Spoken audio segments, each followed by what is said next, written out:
मित्रों, मैं हूं बिस्मिल्लाह आफ्ताब आलम। आप देख रहे हैं उर्दू हिंदी नॉलेज चैनल। आइए हिंदी लिटरेचर में रोज़ एक डोज में आज बात करेंगे जयशंकर प्रसाद जो हैं। उनका जीवन परिचय तो पहले ही हम प्रस्तुत कर चुके हैं, लेकिन आज उनके ऐतिहासिक कहानियों का जो उद्देश्य है या उन्होंने जो ऐतिहासिक कहानियाँ उपन्यास लिखे हैं उनका क्या उद्देश्य है, इस पर बात करेंगे। एक नया टॉपिक है और इस तरह के प्रश्न अब आने भी लगे हैं एग्ज़ाम में। तो BA first year, second year, third year वालों के लिए बहुत ही महत्वपूर्ण है। और दूसरी चीज़ आपको याद ये रखना है कि गुंडा कहानी जो जयशंकर प्रसाद की सिलेबस में शामिल की गई है, उससे संबंधित प्रश्न उत्तर भी हम अभी आपके सामने प्रस्तुत करेंगे। लेकिन उससे पहले आचार्य रामचंद्र जयशंकर प्रसाद जो हैं उनकी ऐतिहासिक कहानियों का उद्देश्य हम लोग देखेंगे। तो जानते हैं। और एक बात सुन लीजिए कि हिंदी की रोज़ वीडियो आपको दोपहर में मिलने वाली है। उर्दू की वीडियो अगर आप देखते हैं तो वो शाम को मिलेगी, और मोटिवेशनल वीडियो सुबह में अपलोड होती है 10-11 बजे के टाइम।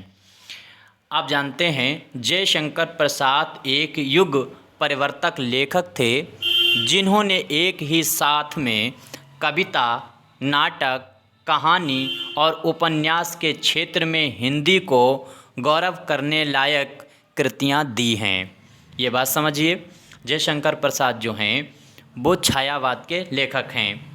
कथा के क्षेत्र में यानी कहानियों के क्षेत्र में प्रसाद जी आधुनिक ढंग की कहानियों के जनक भी माने जाते हैं। ये लाइन बहुत इम्पोर्टेंट है कि आधुनिक कहानियों के जनक जयशंकर प्रसाद जो हैं उनको माना जाता है। उन्होंने ऐतिहासिक, प्रागैतिहासिक और पौराणिक कथानकों पर मौलिक एवं कलात्मक कहानियाँ लिखी हैं। बहुत आराम से, इसलिए क्योंकि आप इस टॉपिक को समझ सकें। कलात्मक कहानियाँ लिखी हैं। प्रसाद जी भारत की उन्नत अतीत का जीवित वातावरण प्रस्तुत करने में सिद्धहस्त थे। कहने का मतलब जो है अतीत की जो घटनाएं थीं यानी ऐतिहासिक जो घटनाएं थीं उनका वातावरण, और उन वातावरण में जो हिंदुस्तान जीवित दिखता है उसका समावेशन मिलता है इनकी कहानियों में। और इसमें ये माहिर भी हैं। इनको ऐतिहासिक जानकारी बहुत अच्छी से थी, इसीलिए इनकी ऐतिहासिक कहानियों का उद्देश्य भारतीय संस्कृति एवं आदर्शों की रक्षा करना था। भारत की संस्कृत सबसे प्राचीन विश्व की संस्कृत है, और इसी संस्कृति के तहत पूरी दुनिया इसके पीछे चलने वाली संस्कृतियों में गिनी गई। क्या है आगे इनकी ऐतिहासिक कहानियों के बाद में, आगे देखिए। ऐतिहासिक पृष्ठभूमि इनके लिए अतीत जीवी होना या घटनाओं और तिथियों का दोहराव नहीं, वर्ण तत्कालिक आवश्यकता है। कहने का मतलब जो घटनाएं घटी हैं प्राचीन में ऐतिहासिक, उनको दोहराना और उनसे को दोहराकर उनको समाज को या भारतवासियों को दुखी करना इनका उद्देश्य ना होकर, बल्कि उनसे नई सीख लेना है उन घटनाओं से, उन कहानियों से। तभी इन्होंने उन घटनाओं को उपन्यास या कहानी के संदर्भ में प्रस्तुत कर दिया, नाटक के संदर्भ वगैरह में। वर्तमान को तलाशने की व्याकुलता है। इन्हें अतीत या अतीत के चित्र और चरित्र उतने ही स्वीकार्य हैं जितने वे वर्तमान के निर्माण में सहायक हैं। अवरोधक बनी प्राचीन व्यवस्था या दम तोड़ती प्रतिहिंसा जागती किसी विचार संस्कृति के प्रति मोह जनित आग्रह नहीं है। उम्मीद करता हूँ संक्षिप्त में मैंने इनके जो ऐतिहासिक रचनाएं हैं उनकी कहानियों के उद्देश्य आपको समझ में आया होगा। इनमें कुछ पॉइंट हैं जिनको आप नोट कर लेंगे। अब सवाल ये था कि अगर इनकी कहानी गुंडा जो है वो शामिल की गई है सिलेबस में, जिसमें वाराणसी जो है उसके आसपास काशी वाराणसी का वातावरण प्रस्तुत किया गया है ऐतिहासिक तौर पर, तो अगर इस कहानी को आपने नहीं पढ़ा है तो आप जा कर के प्लेलिस्ट में देख लीजिएगा। आपको Hindi first year, second year, third year की प्लेलिस्ट मिलेगी। उसमें सेकेंड ईयर में इस कहानी का सारांश हम प्रस्तुत कर चुके हैं।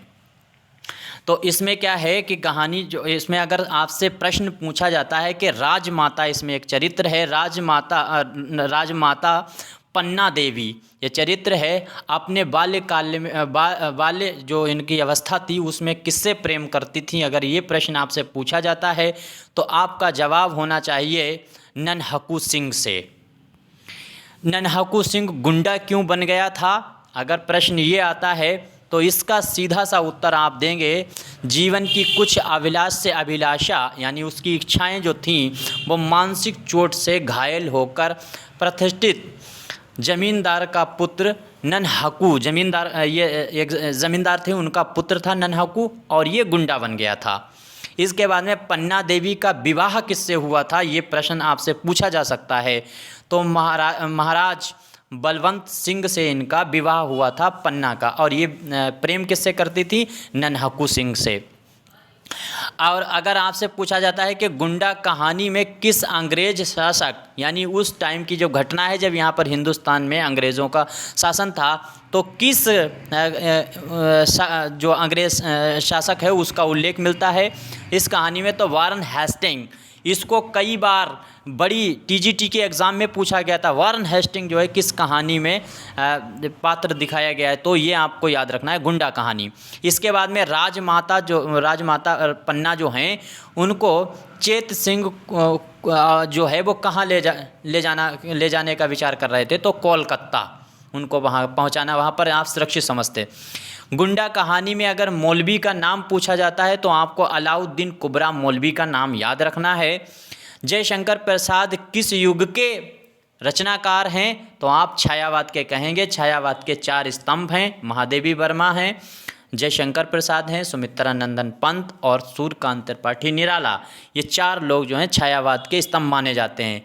इनका जन्म अगर पूछा जाता है तो 1889 या 90 में हुआ था, और ये सुंघनी परिवार से संबंध रखते थे। इनकी अगर जो है स्वर्गवास निधन पूछा जाता है तो 1936 में हुआ था, ये बात याद रखें। दूसरी चीज़, जयशंकर प्रसाद जो हैं इनका अगर पूछा जाता है काव्य, इनकी रचनाएं जो हैं ग्रंथ पूछे जाते हैं तो कामायनी, आंसू और लहर, ये 3 रचनाएं आपको हमेशा याद रहनी चाहिए उंगलियों पर। और अगर आपकी उनके कहानियों का संग्रह कहानी पूछी जाती हैं तो इनकी कहानी ऐसा पूछा जाता है, इनमें से इनकी कौन सी कहानी है, इसमें से निम्न में से कौन सा इनका नाटक है। तो कहानी के बारे में अगर पूछा जाता है तो आकाशदीप, पुरस्कार और ममता, ये इनकी कहानियाँ हैं। गुंडा भी इनकी कहानियाँ है और कहानी है। और गुंडा कहानी में अगर पूछा जाता है कि गुंडा कहानी जो है, अगर गुंडा कहानी का अंत कैसा था, तो ये प्रसादांत था कहानी का। और इसका उद्देश्य, इस कहानी जो है गुंडा कहानी जो है इसका प्रकार कैसा है कहानी का, अगर ये प्रश्न आपसे बनता है तो आदर्शवादी इसका जो है प्रारूप है, प्रकार है इस कहानी का। और गुंडा कहानी में वेश्या का क्या नाम है ये पूछा जाता है तो इसमें दुलारी है। और अगर मौलवी जो कुबरा इसमें दिखाया किरदार है, कैरेक्टर है, वो अगर पूछा जाता है कि दुलारी यानी जो वेश्या है उसको किसके पास ले जाना चाहता था, तो रेजिडेंट के यहाँ ले जाना चाहता था। ये बात आपको याद रहनी। तो उम्मीद करता हूँ आज का जो लेसन था समझ में आया होगा। और जयशंकर प्रसाद किसके संबंधित, ये मैंने प्रश्न इनकी कहानी से संबंधित और इनका जो ऐतिहासिक रचनाओं का उद्देश्य वो प्रस्तुत किया था। धन्यवाद।